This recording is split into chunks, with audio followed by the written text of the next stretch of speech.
बेटियां विदा होती है ना, तो बहुत से लोग, अब तो शायद बेटे बेटियों का भेद कम हो गया है। पहले देखा था ना आपने कैसे मुंह लटकते थे, वो बेटी को सब पता है। पिताजी मैं जानती हूँ, पैदा हुई घर में मेरे मातम सछाया था, लेकिन उसके बाद भी पापा तेरे खुश हैं मुझे माँ ने बताया था। आप खुश थे मेरे जन्म पर भी, ले के मेरा नाम, ले के नाम प्यार जताते भी मुझे थे, आते थे कहीं से तो बुलाते मुझे भी थे। लेकिन पिताजी आज मैं आपका आंगन छोड़ के जा रही हूँ। पिताजी मैं हूं नहीं तो किसको बुलाओगे बाबूजी, अब किसको सताओगे बाबूजी।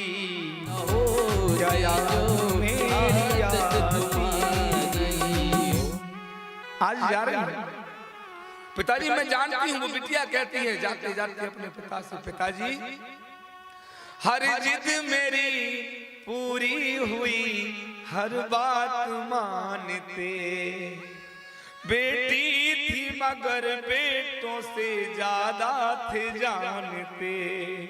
मैं भले बेटी थी, सब लोग परिवार मुझ में भेद करता था, पर मेरा पिता मुझ में भेद नहीं करता था। मेरे बाबूजी तो कहते थे कि यही मेरा बेटा है। और माता बहनों भाइयों, एक बात बताऊं, जो माताएं पुत्र पुत्र करे घूमती है ना, जो माताएं पुत्र पुत्र का चिंतन करती है ना, आज मैंने देखा है 80% माताएं बुढ़ापे पर उन्हीं पुत्रों के लिए रोती हैं।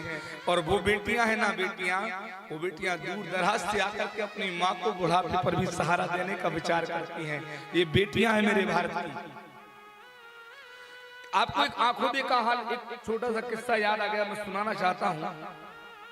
आरोरा कॉलोनी में एक परिवार था जहां मेरी भागवत कथा हुई थी। आज से कम 10 से 11 साल पहले का मूल पाठ करने आया था मैं किसी के माध्यम से। वहां वो बाबूजी थे, छत्तीसगढ़ के ब्राह्मण थे, नाम विस्मृत हो गया है, मैं छोटा था, 18-19 साल का रहा हूंगा जब मैं। वो बाबूजी के 4 पुत्र थे, एक बेटी थी, चारों पुत्र विदेश में, बेटी भी विदेश में, सबकी नौकरियां लगी थी, धनाढ्य व्यक्ति थे। कैंसर की बीमारी से धर्मपत्नी समाप्त हो गई थी, इसके लिए उन्होंने उनकी आत्म शांति के लिए फिर मूल पाठ करवाया था।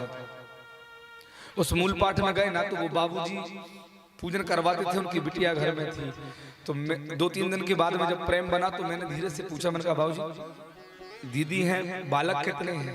तो मैंने बालक का नाम लिया ना, तो वो बाबूजी के आंख से आंसू की धार लगी। गुरुजी मेरा कल बालक नहीं है, बस मेरी ये बिटिया है। तो बेटी ने तुरंत कहा, पापा ऐसी ऐसी बातें नहीं करते, गुरुजी 4 भाई हैं मेरे, मैं एक बेटी। मैंने कहा 4 भाई? बाबूजी आपने ऐसा क्यों बोला? गुरुजी ऐसी संतान को जन्म देने से अच्छा है ऐसी एक बेटी को जन्म दे दे। क्यों? सुनकर के मेरा कलेजा फट गया। गुरुजी जब मेरी पत्नी को कैंसर था और वो दम तोड़ रही थी ना, डॉक्टर ने जवाब दे दिया था कि ये कुछ दिन रहेगी। गुरुजी मैंने एक-एक करके चारों बेटों को 4-4 बार फोन लगाया। कोई बेटा बोलता है वीजा बढ़वाना, कोई बेटा बोलता है फ्लाइट टिकट नहीं मिल रही, कोई बेटा बोलता है कि नौकरी से छुट्टी नहीं मिल रही है। जिसने जन्म दिया उसके लिए मरते मरते तक मुंह दिखाने के लिए बेटों को समय नहीं। मेरी बेटी को मैंने एक बार फोन लगाया, गुरुजी कि तेरी माँ की तबीयत बहुत खराब है। मेरी बेटी भी जॉब करती, मेरी बेटी ने उसी दिन तुरंत कंपनी वालों से कहा कि या तो मुझे छुट्टी दे दो या फिर मैं ये नौकरी को छोड़ करके जाना चाहती हूँ, मेरी माँ की तबीयत खराब। तुरंत उसी दिन से मेरी बेटी आ गई। गुरुजी आज 1 महीने से है।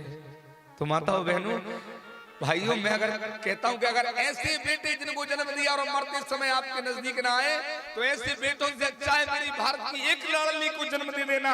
एक बेटी आपके जीवन का उद्धार कर देगी। बोल माता शक्ति की।